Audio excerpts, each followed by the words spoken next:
ہر plate form پر جہاں جہاں بھی یہ خبر جو ہے وہ انٹرنیشنل نیوز بن گئی۔ اب تحریک انصاف کے پاس آپشنز کیا؟ اگر بیٹے آتے ہیں بغیر کسی گارنٹی کے کہ وہ آئیں گے، ملاقات کریں گے اور واپس چلے جائیں گے، یہ گارنٹی ہو تب تو ٹھیک ہے، ادروائز ان کو گرفتار کیا جا سکتا ہے، ان کے خلاف کوئی پروپیگنڈا بھی ہو سکتا ہے۔ علیبہ خان نے نا آج ان سے یہ جب سوال ہوا تو انہوں نے کہا جی کہ ہماری تو بات، ہماری ملاقات تو ہو نہیں رہی، اگر بیٹے یہاں پر آ گئے تو کیا گارنٹیز ہیں کہ ان کی ملاقات بھی عمران خان سے کروائی جائے گی۔ بیٹوں کی گرفتاری کے حوالے سے انہوں نے کہا کہ رانا ثناء اللہ کی بات کو سیریس مت لیں، میں تو اس کی بات پر جواب دینا بھی پسند نہیں کرتے، مجھے 2-3 ماہ سے جیل کے اندر نہیں جانے دیا جا رہا، اب میری بہنوں کو بھی اندر جانے نہیں دیا جاتا، عمران خان کو مکمل طور پر قید تنہائی میں رکھا جا رہا ہے، پارٹی کوشش کر رہی ہے، انہیں کوشش کرنے دیں، پارٹی تحریک کا جو فیصلہ کرے گی ہم ساتھ ہوں گے۔ عمران خان نے کہا تھا کہ الائنس تحریک تحفظ یعنی پاکستان کے ساتھ مل کر چلنا چاہیے، یہ گفتگو تھی ان کی، اور جو انہوں نے آج کہی ہے۔ نورین نیازی صاحبہ کی گفتگو یہ بھی میں آپ کے ساتھ شیئر کرتا ہوں، پھر اس قیدی کا بھی آپ کو حال سنائیں گے جس نے 10,000 روپے دے کر عمران خان کا کمرہ دکھا۔ نورین نیازی یہ کہتی ہیں کہ میں نے زندگی میں بددعائیں نہیں دی، لیکن آج میرے دل سے بددعائیں نکلتی ہیں، یا اللہ ان لوگوں کے لیے جو آج ظلم کر رہا ہے، جو کوٹ لکھپت میں قید مظلوم چھوٹے چھوٹے بچوں کو قید کر کے ظلم کر رہے ہیں، ان سب کو نشان عبرت بنا۔ پاکستان کے اندر لوگوں کا اقتدار میں بیٹھے ہوئے یہ خیال ہوتا ہے کہ شاید یہ اقتدار ان کا ہمیشہ رہے گا۔ ایسے ہی ہوا نا جب پاکستان پیپلز پارٹی کی حکومت تھی، انہوں نے اس طرح کے فیصلے کیے، ان کو لگا کہ شاید ان کا اقتدار ہمیشہ رہے گا۔ نواز شریف صاحب آئے، انہیں 3 بار ملک کے وزیر اعظم بنے، ان کا بھی یہ خیال تھا کہ شاید ان کی یہ جو حکومت ہے وہ ہمیشہ رہے گی، لیکن ختم ہو گئی۔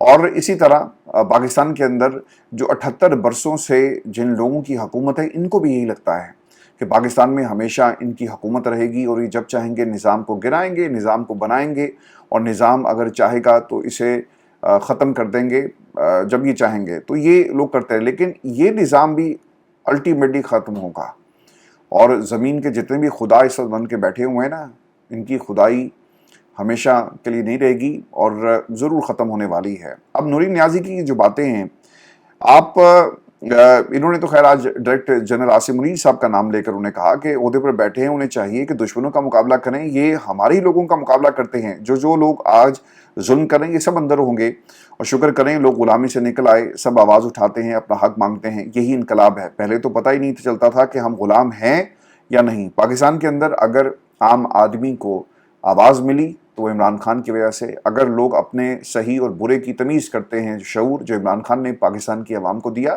یہی اس کی کامیابی ہے، یہی اس کی جیت ہے کہ آج وہ قید کے اندر ہوتے ہوئے بھی آزاد ہے، اور جو آزاد ہیں وہ آپ کو قید نظر آئیں گے۔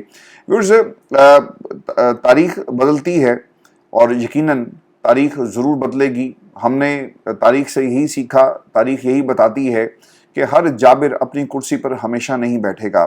آج جو ایک انٹرسٹنگ بات ہوئی، اور وہ انٹرسٹنگ بات کیا تھی کہ قیدی جو تھا اس کے حوالے سے نورین خان بتاتی ہیں کہ قیدی کارکن کل رہا ہوا اور اڈیالہ جیل پہنچ گیا، پھر اس کارکن نے پولیس والے کو کہا کہ مجھے عمران خان کا کمرہ دکھاؤ، پولیس والے نے 10,000 روپے رشوت مانگی اور کہا کہ دور سے دکھا سکتا ہوں، تو کارکن نے دور سے عمران خان کا کمرہ دیکھنے کے لیے 10,000 روپے پولیس والے کو دیے۔ یہ قیدی نہ رہا ہوا، اسے پتہ نہیں جیل کے اندر اس کے ساتھ کیا سلوک کیا گیا ہوگا، اسے کوئی اچھا سلوک تو نہیں اس کے ساتھ ہوا ہوگا، اسے مارا گیا ہوگا، اس کے اوپر مقدمات ہوں گے، ڈرایا دھمکایا گیا ہوگا، بدترین تشدد کیا گیا ہوگا۔ جب وہ کیسے رہا ہوا، اسے گھر جانا تھا، وہ گھر نہیں گیا، وہ ڈیلا پہنچ گیا، اور پہنچنے کے بعد اس نے کہا کہ عمران خان کا کمرہ دکھاؤ، جو اصل بادشاہ ہے اس کا کمرہ دکھاؤ، میں بادشاہ کا کمرہ دیکھنا چاہتا ہوں۔ اسے دکھایا گیا 10,000 روپے لے کر۔ تو ایسی قوم سے اور ایسے جو ورکرز ہیں، کارکن ہیں، آپ کیسے لڑیں گے؟ آپ نہیں لڑ سکتے۔ ویورز، جہاں تک معاملہ ہے تحریک چلانے کا اور تحریک کے پیچھے خاندان کے لوگ کھڑے ہوں گے، دیکھیں ایک چیز آپ نے یاد رکھنی ہے، پاکستان تحریک انصاف لائے عمل ابھی تک دینے میں پارٹی کے لوگوں کو اب ڈسکس ایون کہ ان کی اپنی سطح پہ بھی نہیں ہو رہا۔ جو پنجاب ہے وہاں پہ کیا پلان ہے کسی کو کچھ معلوم نہیں۔ جنرل سیکرٹری صاحب لا علم سے نظر آئے، اور انہوں نے کیا کہا یہ میں آپ کو بتاتا ہوں، آپ کے لیے بھی حیرانگی کی بات ہوگی۔ اور پھر جنید اکبر کے پی کی لیول پر اس وقت تیاری کر رہے ہیں، پنجاب کی کیا تیاری ہے کسی کو کچھ معلوم نہیں ہے۔ اچھا جی، اب ہوا کیا ہے اور کیا انہوں نے کہا؟ ایک تو جی سلمان اکرم نے کہا کہ عمران خان کا حکم ہے کہ ہماری تحریک تحفظ عین پاکستان کے پلیٹ فارم سے چلے گی. محمود خان اچکزئی ہمارے تحریک کے سربراہ ہیں. اسد کیسر اس تحریک تحفظ عین پاکستان میں موجود ہیں. ان کی مشاورت سے ہم آگے بڑھیں گے. اچھا دیکھیں، یہ ایک طرح سے نا پاکستان تحریک انصاف کے جتنے بھی سیکنڈ ٹیئر تھرڈ ٹیئر جتنے بھی لوگ ہیں جنہوں نے اب تک عمران خان کو جیل میں رکھنے کے لیے اپنا بھرپور کردار ادا کیا اور تحریک کو آخری دموں پر ان کے حوالے کر دیا، جو اس تحریک کو کمزور کرنا چاہتے تھے، یہ عمران خان کا عدم اعتماد ہے. پارٹی کے لوگ اگر ڈٹے ہوتے لڑے ہوتے تو عمران خان کہتا کہ بیرسٹر گوہر آپ نے لیڈ کرنا ہے، علیم ان گنڈا پور تم نے سپورٹ کرنی ہے. اور پنجاب کے اندر تو خیر لوگ موجود ہی نہیں ہیں. حماد اظہر صاحب جو ہیں وہ ایک دم سے باہر آ گئے کیونکہ ان کے اپنے گھر میں ایک ایسا واقعہ ہو گیا، انہیں باہر نکلنا پڑا اور اب وہ یہ کہتے ہیں کہ میں اپنی مرضی سے آیا. آپشنز بھی ان کے حوالے سے بات ہو رہی. تو پنجاب، سندھ، بلوچستان، کے پی کے اب تحریک چل سکتی ہے، لیکن تحریک تحفظ عین پاکستان، اب یہ جو اچکزئی صاحب ہیں ان کا تحریک انصاف سے تو کوئی تعلق نہیں ہے. ہاں، انصاف، آئین اور قانون کی جب بات ہوگی تو یہ لوگ آپ کے ساتھ کھڑے ہوں گے، لیکن ایک ایسا پلیٹ فارم بنا کر ان کے حوالے یہ سب کچھ کیا گیا اسی لیے کہ عمران خان کو معلوم تھا کہ یار یہ تو سینٹ کی ایک نشست کے لیے لڑ رہے ہیں، یہ کرسیوں عہدوں کے لیے لڑ رہے ہیں. جو شکایات میرے تک پہنچتی ہیں ان کا پارٹی سے کوئی تعلق نہیں ہے، میری رہائی سے کوئی تعلق نہیں ہے، یہ صرف اپنی بقا کی جنگ لڑ رہے ہیں. انہوں نے میری کیا جنگ لڑ رہی؟ اسی لیے تحریک تحفظ عین پاکستان کے پلیٹ فارم کو خان صاحب نے جو ہے اسے ایکٹیویٹ کرنے کے لیے یہ باتیں جو ہیں وہ کہیں ہیں. اب سپریم کورٹ پاکستان کے اندر جو ڈرامہ سٹیج کیا گیا، اس کا رائٹر کون ہے اور کس طرح سے کرداروں نے اپنا رول جو ہے وہ نبھایا ہے؟ 9 مئی کے کیسز جسٹس جو شہباز رضوی صاحب ہائی کورٹ میں 2 رکنی بینچ ایک فیصلہ دیتا ہے، عمران خان کی ضمانتیں مسترد کر دی گئی. اب آپ کے پاس 2 رکنی بینچ کے ڈی بی کے فیصلے کو چیلنج کرنے کا جو واحد پلیٹ فارم تھا یا اس سے اوپر والا، وہ سپریم کورٹ پاکستان ہے. اب اصولی طور پہ ہونا کیا چاہیے تھا؟ یا افریدی صاحب یہ درخواست جو ہے وہ جسٹس منصور کے پاس لگا سکتے تھے، وہ اطہر منیلا کے پاس لگا سکتے تھے، وہ عائشہ ملک کے پاس لگا سکتے تھے، لیکن کسی بھی ایسے جج کے سامنے درخواست نہیں گئی جہاں سے انصاف ملنا یقینی تھا. انہوں نے کیا کیا؟ انہوں نے درخواست اپنے پاس رکھ لی اور ایک بینچ بنا دیا. اب یہ بینچ بن جاتا ہے جس میں جو جسٹس شفیع صدیقی صاحب تھے ان کو لایا گیا، اور یہ بھی 26ویں ترمیم کے بعد سپریم کورٹ میں آتے ہیں، اور ایسے جج کو ساتھ بٹھایا گیا جو بینیفیشری ہے اس 26ویں ترمیم کا. وہ کیسے عمران خان کے حق میں فیصلہ دے سکتا ہے؟ چونکہ یقین ہے آپ کو، تو آپ نے ان کو اپنے ساتھ بٹھا کر، یعنی آزاد ججز اس بینچ میں شامل نہیں کیے گئے. آج کی سماعت کا حال دیکھ لیں. ان کو معلوم تھا کہ وکیل سلمان صفدر کی عدم دستیابی ہے. جن لوگوں نے یہ پورا کھیل کھیلا، جنہوں نے ڈرامہ یہ پورا سٹیج کیا، ان کو معلوم ہوگا نا کہ یار سلمان صفدر ملک سے نہیں ہے گا، لا دو کیس. اور یہ بھی بھرم رہ جائے گا کہ یا افریدی جو ہے وہ ایسا نہیں کہ کیسز 9 مئی کے نہیں لگاتا اور عمران خان کی ضمانتوں کے کیسز نہیں لگاتا، لگا دو کیس. سلمان صفدر نہیں ہے ملک میں، لگا دو کیس. اور اس میں سلمان صفدر صاحب نے پیش ہونا ہے، اور وہ کیونکہ نہیں ہے تو لہٰذا ہم کہہ سکیں گے، ہمارے اوپر کوئی بات نہیں کر سکے گا. عمران خان کے وکیل سلمان صفدر کی عدم دستیابی کے باعث ضمانت کی درخواستوں پر سماعت ملتوی کر دی گئی. سلمان اکرم راجہ نے سپریم کورٹ سے کیس کی سماعت آئندہ ہفتے تک ملتوی کرنے کی استدعا کی، جسے مسترد کر دیا گیا. چیف جسٹس یحییٰ افریدی کی سربراہی میں بینچ نے 12 اگست کی آئندہ تاریخ مقرر کر دی ہے. مین وائل آپریشن بھی ہو چکا ہوگا. مائنز اینڈ منرلز اور جو کمٹمنٹ ہے آپ کی امریکہ سے، شاید اس کا بھی کوئی نتیجہ نکل آئے. اب چیف جسٹس یحییٰ افریدی کی سربراہی میں 2 رکنی بینچ نے عمران خان کی درخواست ضمانت پر نوٹس جاری کرنے کی استدعا بھی اسے بھی مسترد کر دیا ہے. وہ کہتے ہیں جی کہ پہلے آپ ان کو سنیں گے پھر اس کے بعد نوٹسز ہوں گے. اب بینچ تبدیل ہو گیا. یہ بھی میں آپ کو بتاتا ہوں کہ عمران خان کی 9 مئی مقدمہ میں ضمانت کی درخواستوں پر سماعت کرنے والا بینچ تبدیل کر دیا گیا. 12 اگست کی سماعت کے لیے 3 رکنی بینچ تشکیل دیا گیا ہے، اور چیف جسٹس یحییٰ افریدی کی سربراہی میں شفیع صدیقی اور جسٹس میاں گل حسن اورنگزیب بینچ میں شامل ہیں. اب یہ انہوں نے کرنا کیا ہے کہ انہوں نے بیلنس کرنے کے لیے، اب فیصلہ اگر آیا تو وہ 2-1 کا آ سکتا ہے. تو اس تناظر میں یعنی یہ جو آپ کا ایک امپریشن بنے کہ دیکھیں انہوں نے اپنی مرضی کے ججز کے ذریعے یہ سب کچھ کروایا، اس کو بھی ایک طرح سے ریپیل کیا جا سکے اس پورے عمل کے اندر. سر یہ وہ ڈرامہ تھا جو سٹیج کیا گیا. اب کیس کیوں لگایا گیا؟ یہ انتہائی اہم سوال ہے. عمران خان کے کیسز 7 ماہ سے نہیں لگے، ایسا ہی ہے نا جی، اس میں کسی کو کوئی شک تو نہیں ہے. ایک دم سے کیس لگا دیا جاتا ہے، اور امپریشن یہ دینے کے لیے کہ یہاں پہ انصاف کا بول بالا ہے، اور صرف یہاں پہ قبریں نہیں بنی ہوئی انصاف کی، یہاں پہ لوگوں کو انصاف بھی ملتا ہے. سلمان اکرم راجہ نے اس حوالے سے بتایا کہ میں نے چیف جسٹس یحییٰ افریدی کو کہا کہ اگلے ہفتے کیس رکھ لیں، لیکن مجھے سنا نہیں گیا. اب 12 اگست کو پتہ چلے گا کہ انہوں نے کیا کرنا ہے. اور یہ اس کیس کے اندر ڈیولپمنٹس ہیں جو ویورز میں نے آپ کے ساتھ شیئر کی. میں آپ کو ویورز یہ خبر بھی دے دوں کہ اسلحہ اور شراب برآمدگی کیس کے اندر علی امین گنڈا پور صاحب جو ہیں ان کے وارنٹ جو تھے منسوخ ایک تو کر دیے گئے اور سرنڈر انہوں نے کیا. اس کے بعد یہ سب کچھ ہوا. علی امین گنڈا پور نے اس موقع پر گفتگو کرتے ہوئے کہا کہ 5 اگست کو ہر شہر ہر حلقے میں لوگ نکلیں گے اور بھرپور طریقے سے اپنا احتجاج ریکارڈ کرائیں گے. دنیا کو پتہ چلے گا کہ عوام کھڑی ہے. دیکھیں عوام نکلے گی عمران خان کی خاطر, عمران خان کے لیے عوام ضرور نکلے گی, لیکن علی امین گنڈا پور آپ کے لیے عوام نہیں نکلے گی. پاکستان کی اسٹیبلشمنٹ لوگوں کو کنٹرول کرنے کے لیے کیس بناتی ہے, ہم ڈرنے والوں میں سے نہیں ہیں. عمران خان کے ساتھ آخری دم تک ڈٹ کر کھڑے رہیں گے. اور انہوں نے کسی صحافی کے حوالے سے بات بھی کی کریڈیبلٹی پر, حسن نواز کی, حسن ایوب صاحب کے حوالے سے. انہوں نے کہا جی کہ وہ صحافی نہیں ہیں, ٹاؤٹ ہیں, ان کی کریڈیبلٹی کوئی نہیں ہے.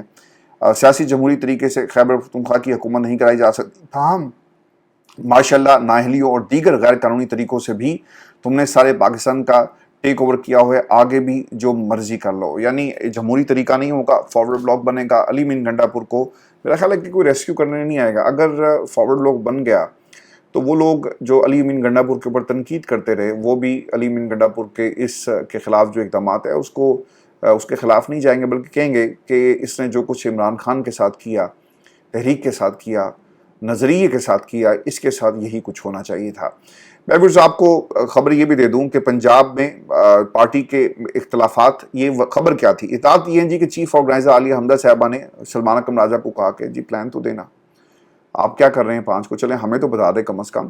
تو اس پر انہوں نے کہا پلان نہیں دیا, انہوں نے انکار کر دیا. انہوں نے کہا جی کہ آپ خود حکمت عملی بنائیں, آپ صوبے کی انچارج ہیں, 4 ریجنل صدور آپ کے پاس ہیں, خود پلان بنا کر اس کے اوپر عمل درآمد کریں. مرکزی قیادت کے پاس کوئی پلان ہے نہ ہی کوئی حکمت عملی دے سکتی ہے. تو یہ سر ان کی یونٹی ہے پاکستان تحریک انصاف, اور یہ ہے آپ کا احتجاج, اور یہ ہے سلمان اکرم راجہ کی حقیقت. اور وہ دوست جو ہمیں پچھلے کچھ ہفتوں سے غلط کہہ رہے تھے کہ سلمان اکرم راجہ ایک ہیرے کا نام ہے اور تحریک انصاف کے اندر عمران خان کے ساتھیوں میں ایک ہیرا, بھائی اس نے صحیح کہا تھا. اور وہ جو زوم میٹنگ کے اندر جو باتیں باہر آئی کہ ہی از ناٹ احتجاج میٹیریل, اس نے صحیح کہا تھا, وہ احتجاج میٹیریل نہیں ہے. یار سلمان اکرم راجہ چلیں چھوڑ دیں, بیرسٹر گوہر کیا کر رہا ہے, یہ صرف اڈیالہ جیل تک جھوٹے لینے جاتے ہیں, یہ کیا کس مرض کی دوائیں, یہ صرف اور صرف عمران خان کو تباہ و برباد اس کے نظریے کو کر رہے ہیں اور کچھ نہیں کر رہے. یہی ان کی حقیقت ہے. میں ویورز آپ کو یہ بھی خبر دے دوں کہ باجوڑ میں جی آپریشن ہوا اور دہشت گرد عناصر فطرت الخوارج کے خلاف ٹارگیٹ آپریشن کا آغاز کر دیا گیا ہے, جس کے پیش نظر ضلع کے 16 علاقوں میں سخت ترین کرفیو نافذ کر دیا گیا ہے. اس کے اوپر قیادت کا جی رد عمل بھی آیا. باجوڑ سے تحریک انصاف کے رہنما گلظفر نے کہا کہ میرے ضلع باجوڑ میں غیر اعلانیہ آپریشن اور کرفیو کا آغاز کر دیا گیا ہے. کسی ایک عام انسان کو نقصان پہنچایا گیا تو اس دفعہ سیاہ جھنڈے کے ساتھ مزاحمت کا طریقہ کار بدل دیں گے. آپریشن فوری روک دیا جائے, بصور دیگر فیصلہ کن عوامی آئینی اور عدالتی جنگ لڑیں گے. اگر آپریشن جاری رہا تو حالات مزید کشیدہ ہو جائیں گے اور غلط فہمی پھیلانے میں بھارت شامل ہو سکتا ہے, کیونکہ پاکستان سے بری طرح شکست کھانے کے بعد بھارت پاکستان کو ڈی اسٹیبلائز کرنے کے لیے مسلسل کوششیں کر رہا ہے, اور بی ایل اے کے ساتھ ساتھ ٹی ٹی پی کا بھی استعمال جو ہے وہ کیا جا رہا ہے. دیکھیں یہ جو باتیں ہیں نا کہ کون کس کو استعمال کر رہا ہے, پاکستان کی عوام صرف یہ ضرور جاننا چاہتی ہے کہ ان حالات کو پاکستان کی عوام کے خلاف اور پاکستان کے خلاف استعمال مت کرو. بھارت نے پاکستان کو کمزور کرنا ہے, اس میں کسی کو کوئی شک نہیں ہونا چاہیے, لیکن ہم اپنے ہی لوگوں کے خلاف, یعنی جن علاقوں میں آپریشن ہو رہا ہے, اگر طالبان وہاں پہ بیٹھے ہیں تو ضرور ان کے اوپر حملہ کیا جائے اور ان کو ان علاقوں سے نکال کر یہاں کے لوگوں کو بسایا جائے, نہ کہ یہاں سے مار بگائیں. اور میں آج ایک ویڈیو دیکھ رہا تھا, ایک صاحب اپنی مقامی زبان کے اندر وہ تقریر کر رہے تھے کہ ایک طرف طالبان ہے, ادھر دیکھتے ہیں تو وہ ہمیں مارتے ہیں, ایک طرف پاکستان کی فوج ہے, اگر آپ ان کی طرف مسکرا کر دیکھیں تو ادھر سے ہمیں مار پڑتی ہے, اور یہ ہمارے اپنے لوگ ہمارا ساتھ نہیں دے رہے.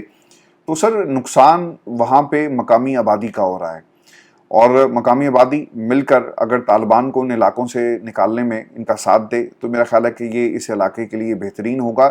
اور لوگوں نے اس کے اوپر اوبیسلی اپنا ریئیکشن بھی شو کیا, جرگے ہو رہے ہیں, اور کل بھی ایک جرگہ ہوا جس میں ایک بچی کی موت کے بعد کچھ شرائط طے کی گئی, اور اس کے بعد آپ دیکھ لیں. لیکن مقامی لوگ اس علاقے کے اندر جو آپریشن ہو رہا ہے اس کے پیچھے طالبان کا جو کردار ہے, اور طالبان نے اس علاقے کے اندر جو اپنے لیے ایک ایک پناہ گاہ اسے کہیں بنائی ہوئی تھی. اس کو ختم ہونا چاہیے اور آپریشن ضرور ہوگا، لیکن اس میں مقامی جو آپ کا ہیومن لاس ہے یہ کسی صورت بھی قابل قبول نہیں ہے اور نہ ہی ہونا چاہیے.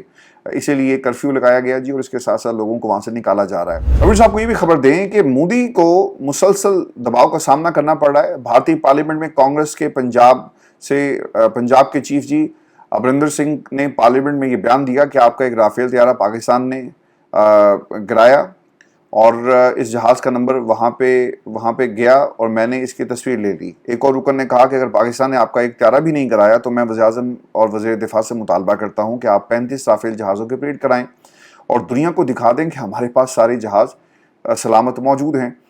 مودی کی ساکھ بچانے کی یہ کوشش ہے. انڈیا کے وزیر داخلہ امت شاہ نے دعویٰ کیا کہ انڈین حکومت کے پاس اس بات کے ثبوت موجود ہیں کہ پہلگام حملے میں ملوث اور سیکیورٹی فورسز کی تازہ کارروائی میں مارے گئے تینوں شدت پسند پاکستانی تھے. 3 میں سے 2 دہشت گردوں کے پاکستانی ووٹر آئی ڈی ہمارے پاس ہیں. ان کے پاس سے جو چاکلیٹس ملی وہ بھی پاکستان کی بنائی ہوئی چاکلیٹس تھی. تو سر یہ حالات ہیں.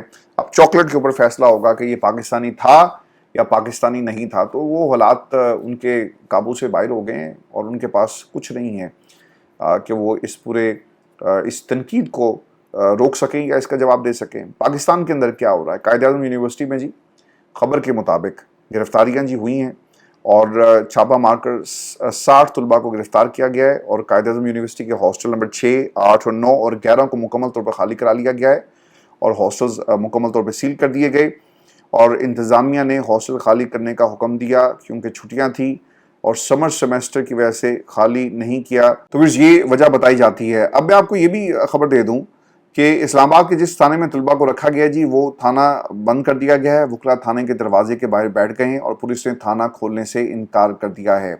ایک اور خبر، منصورہ جی اس وقت پولیس کی بھاری نفری موقع پر کھڑی ہے اور گھیرے میں لے لیا گیا ہے اور جماعت اسلامی نے اسلام آباد مارچ کا اعلان کیا تھا اور بلوچستان سے مولانا ہدایت الرحمان لاہور پہنچے اور ان کے ساتھ بلوچستان سے کچھ لوگ بھی ان کے ساتھ ہیں. اسلام آباد مارچ کرنا ہے یہ انہوں نے اعلان کیا اپنے حقوق کے لیے اور آج یہ بتایا جاتا ہے جی کہ جماعت اسلامی کا یہ مارچ شروع ہونا تھا لیکن پولیس نے منصورہ کو گھیرے میں لیا ہوا ہے اور D I G operation Faisal Kamran خود موقع پر موجود ہیں اور جو قیدی وینز ہیں وہاں پہ پہنچا دی گئی ہیں. اور اس کے ساتھ ساتھ یہ بھی خبر آئی کہ مذاکرات کے لیے صبح منصورہ میں جی مریم اورنگزیب گئی تھی. جماعت اسلامی لیڈرشپ سے مذاکرات ہوئے لیکن جماعت اسلامی بضد ہے کہ وہ ہر صورت جو ہے وہ مارچ کرے گی. آپ کو پھر سے ایک میں جاتے جاتے خبر یہ بھی دے دوں اور یہ ہر پاکستانی کے لیے تکلیف دہ بات ہوگی کہ اس ملک کے اندر چینی مہنگی اگر کسی نے خریدنی ہے تو وہ پاکستان کی عوام، اور اگر کسی نے مہنگی بیچنی ہے تو وہ پاکستان میں یہ مافیاز اور ان مافیاز کا تعلق پاکستان کی حکومت سے ہے اور حکومت میں بیٹھے ہوئے لوگوں سے ہے. اچھا جی، اب پبلک اکاؤنٹس کمیٹی کا اجلاس شروع ہوتا ہے تو وہاں پر کچھ لوگوں نے سوال کیا. اب اس میں جو کمیٹی کے چیئرمین ہے جنید اکبر صاحب، جب اس اجلاس شروع ہوا اور بحث شروع ہوئی اور سیکٹری صنعت جو تھے پیداوار اس پہ بریفنگ دے رہے تھے تو جنید اکبر صاحب نے کہا کہ شوگر ملز مالکان کو برآمد کے لیے سبسڈی کیوں دی گئی. ریاض فتیانہ نے پوچھا کہ کیا وجہ تھی کہ راتوں رات SRO جاری کر کے ٹیکسوں میں چھوٹ دے دی گئی. پارلیمنٹ کی پبلک اکاؤنٹس کمیٹی میں اراکین ڈٹ گئے اور کہا کہ ہمیں شوگر ملز مالکان کے نام بتائے جائیں. وزارت صنعتی پیداوار نے کہا کہ ہم ملز کے نام آپ کو دے سکتے ہیں لیکن ان کے مالکان کے آپ کو نام نہیں دیں گے. تو اب مالکان کے نام دیکھیں جی، اس ملک کے اندر زرداری خاندان کی ملز ہیں، شریف خاندان کی ملز ہیں، ان کے بچے کیا کرتے ہیں یہ سب کچھ آپ کے سامنے ہے. اور پھر رحیم یار خان سے کچھ لوگ تھے جو خان صاحب کی حکومت میں بھی رہے. پھر ترین اور عمران خان کے درمیان جو کہا جائے کہ بون آف کنٹینشن جو ایشو بنا وہ یہی ایشو تھا. رپورٹ آ گئی اور انوائسنگ کے معاملات تھے، سبسڈی اور کس طرح عمران خان کو استعمال کیا جا رہا تھا. تو پاکستان کے اندر سر ملز ان کی ہیں، پستہ غریب کا بچہ ہے، غریب عوام ہے. اور یہ وہ سوال ہے جب پبلک اکاؤنٹس کمیٹی میں پوچھ لے تو آپ کے پاس اس کا جواب نہیں ہوتا. وہ کہتے ہیں جی کہ انکار ہے، ہم آپ کو لسٹ مہیا نہیں کریں گے. تو سر دس از پاکستان اور یہ ہے پاکستان کی حکومت. اور میں ہمیشہ یہ کہتا رہا کہ یہ ملک جو ہے نا جی یہ ایک شکار گاہ ہے. ہم شکار ہیں، یہ شکاری ہیں اور پاکستان کی عوام کا شکار ہو رہا ہے. آپ امیجن کریں کہ پچھلے خان صاحب کے دور میں اور آج مہنگائی جو ہے نا وہ 22 سے 23% پہ آپ کو ملے گی. ٹھیک ہے، خان صاحب کے دور میں 6 سمتھنگ تھی. اور پھر یہ بھی آپ نے بات یاد رکھنی ہے کہ عمران خان کے دور میں